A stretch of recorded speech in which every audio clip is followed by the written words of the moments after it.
Welcome to the Experimental Aircraft channel, and today we're going to talk about the Woody Pusher.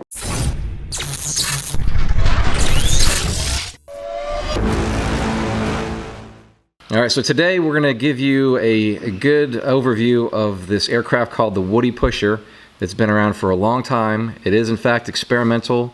It is available as plans and soon more than plans.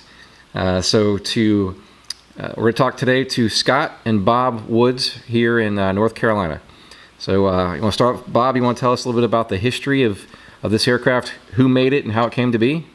Well, the airplane was designed by my father in 1964, and he did it because there was a friend of ours that bought a Curtiss Jr. on the airport that we played at, and so he was redesigning the peating pole at the time, and I said, well, why don't we make a pusher instead of the peating pole?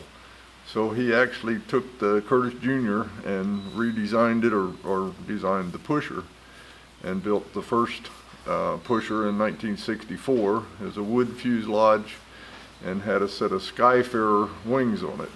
That we bought a Skyfarer and ended up with two sets of wings. So anyway, we flew it for a while, and then people started wanting plans and stuff, and so in '69 he redid the plans and made the steel tube fuselage and the wood fuselage are both in the plans. But he built the steel tube fuselage to check out the plans, really, and that is this airplane. Okay, so it started out as a completely 100% wood aircraft, and then over the years now is the chrome alloy fuselage with wood wings still. Well, the Skyfarer wings were metal wing, metal leading edge, a D-spar wing, and fabric on the trailing edge, and they had flaps too. But you modified them and put them on the airplane. And then he built this set of wings and put on that airplane. After he kind of designed them, and then after that built the steel tube fuselage, and this is the airplane that came from that. Oh, it's a beautiful, awesome design. So this design and this particular aircraft has now went through 3 generations of your family. Right. Okay, and this one behind you was manufactured in when? 69. 1969. So it's a classic, or maybe even antique, if you were to compare this to a car at this point, huh? Yeah, getting close. And again, what was this planned as far as a power plant? Or the original airplane had a 75 75 Lycoming on it. That's got an 0200 on now. I put an 0200 on it. Okay. It had a 65 Continental for a while, I guess. Okay, so now you're currently using the platform of an 0200 100 horsepower engine. Right. And what are some of the performance numbers of that? Like, takeoff, climb, cruise, stall? You pull it off the ground 40 miles an hour. I usually climb about 55, 60. It stalls about 45. When it leaves the ground, it'll get going pretty quick, and never exceed is 114. Okay, and this particular wing design does not have flaps, nor requires flaps, right? No. Okay. It's all wood wing. Even the compression struts are wood, so it's all wood in there. Okay, and obviously this is a 2-seater tandem. What's the weight capacity, gross and all that? Empty gross weight? Is 1170, 750 I think it is, empty. So 750 empty, and what was the 1170. Okay. Gross. Okay. So roughly 500 pounds. Yeah. And what is it, that fuel tank standard that you got up there, and how many gallons does it hold? That's the tank that was designed for it. It's 13 gallons. And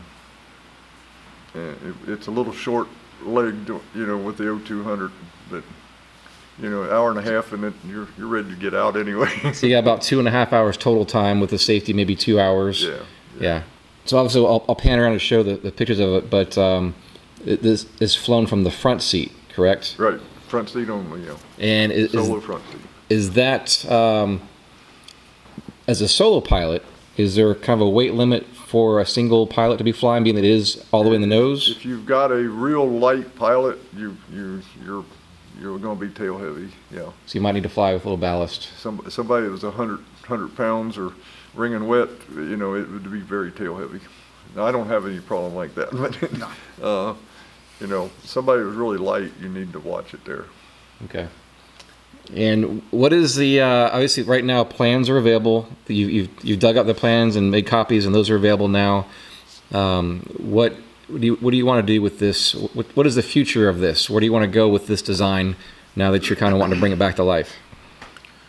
Well, I'm happy with selling plans. Scott's interested in making kits, but I say he hasn't been there yet, so it's interesting. But well, that's something I want to do. I want to make kits, and the more I talk to people, there's a lot of people who's interested in the Swamp Monster version for bush flying. I've talked with Tony at Shock Monster about doing a Kitplane Shock Monster gear for it. So I mean, we want to do some of the modifications and have different versions that are available based on what the person wants to do with it. And it's kind of where we are right now. We're still trying to get everything figured out and get it set up, but got a couple people that just want us to make the fuselages, and then they'll build the rest.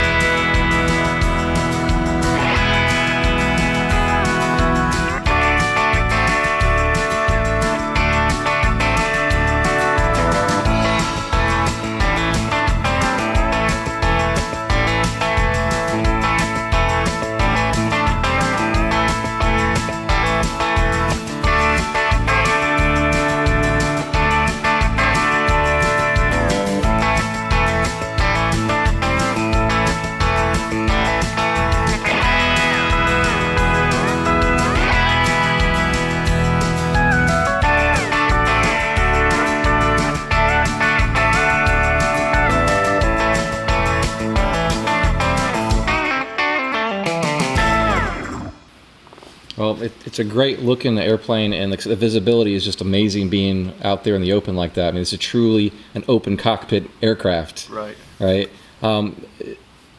It's probably been some time since you've built one of these kits, but if you were to rough estimate the materials cost, if somebody bought a set of plans, what would be the material cost you think to get the airframe together? Well, you know, I've done a little bit of pricing on just the tubing for doing the fuselage and the tails. Just the materials before you do any cutting or welding or anything else is about $3,500 to $4,500, depending where you get it from. Okay. And that's just the fuselage and the tails. So, and it again depend on what they do with it and how they do it. And, you know, how many different sizes of tubing is used in this? Is it mostly round? it's all It's round. all round. Yeah, it's okay. all- The streamlined tubing, is that aluminum on the wing struts, or what? That's steel. Those are steel as well. Steel streamline. Yeah. So mostly 035 and 49 throughout.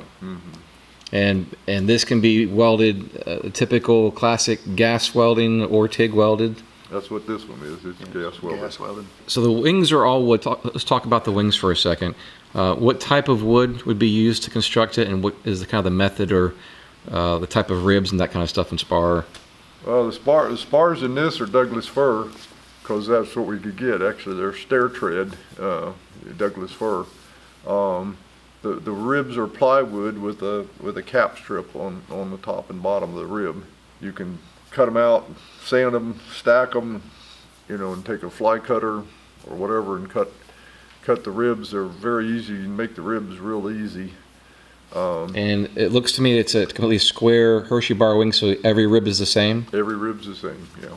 Okay. Well, that's not completely true. The ribs in the cutout for the ailerons? for the prop, or you know, they're a little shorter. Okay, the area near the prop is a little bit. Yeah. They're Okay. a little shorter. Yeah. The trailing edge is a little bit different in that area. Right, yeah. If you're finding value in this video, hit the like button on this video, and it's really important that you subscribe, as it helps me get sponsors like Airworx, Kitplane parts, ACME AERO, Edge Performance engines, and Viking aircraft engines. And be sure to check out the links in the description below for special offers from our affiliates. Let's jump back in. And here's a special offer from Kitplane parts.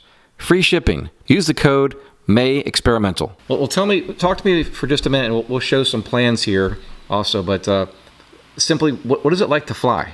Tell me about the experience of what it's like to fly this thing. Taking off, climbing out, cruise, looking around. Just Well, what's the experience like? Somebody who's never flown it has to get used to sitting up front there, which is, you've got outstanding visibility, and you fly it by the airspeed because, we've never had anybody get in trouble with it, but if you don't fly it that way, you could get in trouble with it,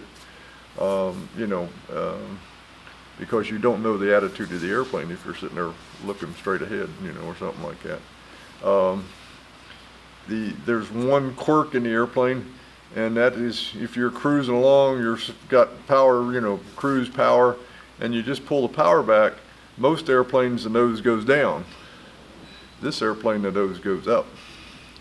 Not drastic. Not drastic, but I mean, for a little bit there, you're losing that high thrust line, so the airplane, will have So a tendency if you're cruising, and I assume you have trim on this for elevator trim. you got trim You got on. trim for cruise. You pull the power back. You just you're pull the losing power that. off. You're losing that arm moment, forcing the nose down. Right, and if you just sit there and not watching what you're doing, it'll slow down. It'll. So you almost have to create a new method of thinking where throttle back, stick forward. Right. And Okay. and all the rest of the airplanes, a Cub or a Champ or something like, you pull the throttle back, nose goes down. This airplane, for a little bit, nose is going to have a tendency to come up. Okay. And like I said, it's not it's not going to do a loop or anything like that. It's just it just has a It just handles differently. right. Which any pusher configuration would have a similar. Same thing. Yeah. Tell me a little bit about the transition from the taxi to a rollout, and do you keep it on all three and just take off in that configuration, or do you get it up on the mains and pull back? How do you fly it? I usually come up on the mains. Yeah, I do too. yeah. I'll bring it up on the mains, pick the tail up, and then Yeah. fly off. It wheel lands real easy and real good. It's real easy to wheel land. If you 3-point it, it has a tendency to hit the tail and then plop the mains on you. You think you've done a bad landing, but you full stalled it and set it down. But It feels worse than it looks. yeah. I've come in and say, "Oh boy, I really creamed that one." He said, "No, that looked great." And I was like, "Okay." I've got pictures of landing in it and they're running along on the tail wheel, with the mains about 6 inches in the air. Okay. So, And with this 100 horsepower O200, what kind of climb out feet per minute are you looking at the 55 mile an hour? You can still do 600-700 feet a minute at yeah. slower speeds. Yeah. I mean, yeah, you're probably pretty close to, about 700 feet a minute at 55, 60, 65 miles an hour. Once I've cleared the trees, I'm at cruise altitude anyways. Yeah. Right. This is the type of plane that you don't necessarily want to climb to 10,000 feet. You want to stay low as you can to see everything. I took it to 2,500 feet and thought I was going to get a nosebleed. So I mean, Yeah, the cockpit gets smaller the higher you get. Awesome. Well, let's take a quick look at the plan. If you'd like to get more information on the Woody's Pusher aircraft, you can find them on Facebook by searching Woody's Pusher.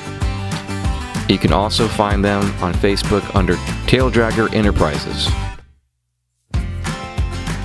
The plans are available for $195, and the fully welded fuselage kits, complete kits, are starting out at $29,995. This kit is very complete, including nearly everything needed to build the airplane.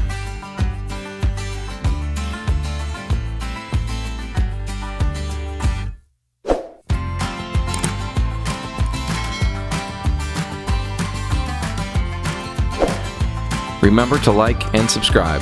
I'll see you in the next episode. Thanks for watching.